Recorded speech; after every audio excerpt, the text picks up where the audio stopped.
व्हायचे। शहादा चांदी व्यापाऱ्याचे बंदुकीच्या धाकावर अपहरण, व्यापारी वर्गात भीतीचे वातावरण। शहादा जिल्हा नंदुरबार। शहादा शहरातील सुप्रसिद्ध चांदी व्यापारी रितेश जयप्रकाश पारेख यांचे आज सकाळी सुमारे 10:20 बंदुकीच्या धाकावर अपहरण करण्यात आल्याची धक्कादायक घटना घडली आहे। मिळालेल्या माहितीनुसार पारेख हे शहादाहून मसावत येथील आपल्या दुकानाकडे निघाले होते। मात्र बुढीगव्हाण फाट्याजवळ काही अज्ञात इसमांनी त्यांचे वाहन अडवून बंदुकीच्या धाकावर त्यांचे अपहरण केले। अपहरणाच्या वेळी त्यांच्याजवळ अंदाजे 10 ते 20 किलो चांदी असल्याची माहिती समोर आली आहे।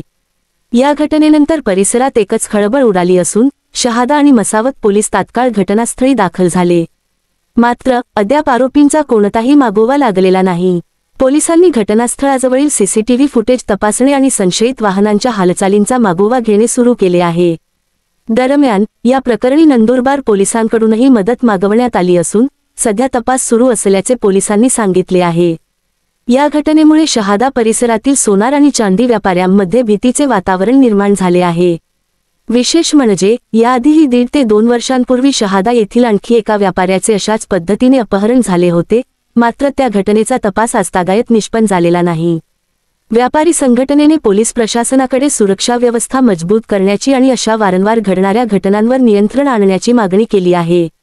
Marathi news network. मी तेजल सोनार, माझा भाऊ रितेश जयप्रकाश पारेख याचा मला सकाळी कॉल होता। आमचा रुटीन असतं, रोज मला 10 वाजता तो कॉल करतोच।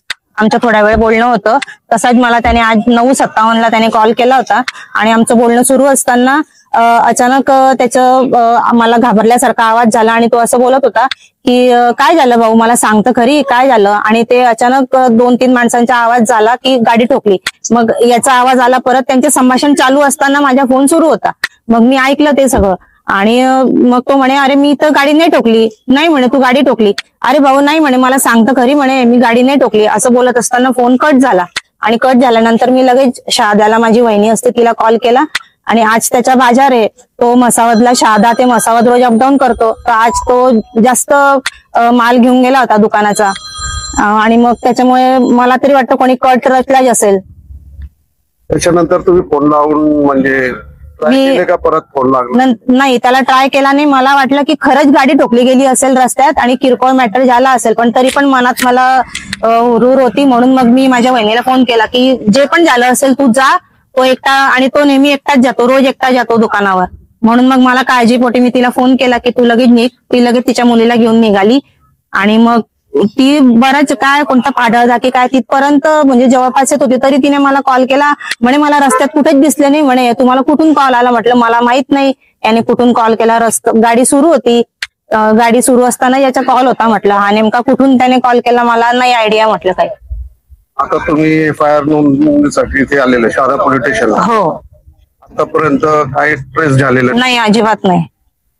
पोलिसांचे प्रयत्न सुरू आहे, पण अजून आम्ही विचारू तेव्हा माहिती पडेल।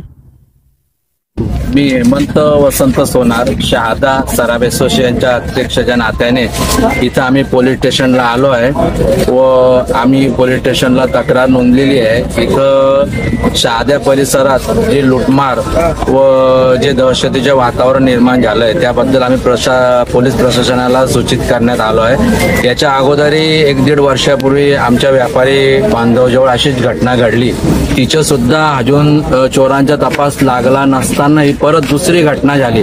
तर यामुळे आम्ही असं विचार करतो की आता व्यापार कसा करावा, तर पोलीस प्रशासनाने त्वरित कारवाई करून चोरांना अटक करावी व जे बी हे दहशतीचे वातावरण निर्माण झालं याच्यात आम्हाला व्यापारी असोसिएशनच्या सदस्यांना त्यांनी सांगावं का भाऊ आम्ही हमी देतो का भाऊ तुम्ही सुरक्षित आहात असं।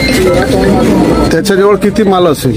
त्याच्याजवळ मालचा अंदाज नाही, परंतु बाजार असल्यामुळे तरी चांदीच्या स्वरूपात तो व्यवसाय करतो, तरी 10-20 किलो चांदी होऊ शकते त्याच्याकडे। मराठी न्यूज हे चॅनल सत्य आणि प्रामाणिकतेवर आधारित सामाजिक, शैक्षणिक, आरोग्य, आध्यात्मिक, राजकारण व प्रवास विषयांवरील माहिती सादर करून सकारात्मक बदल घडवण्यास कटिबद्ध आहे।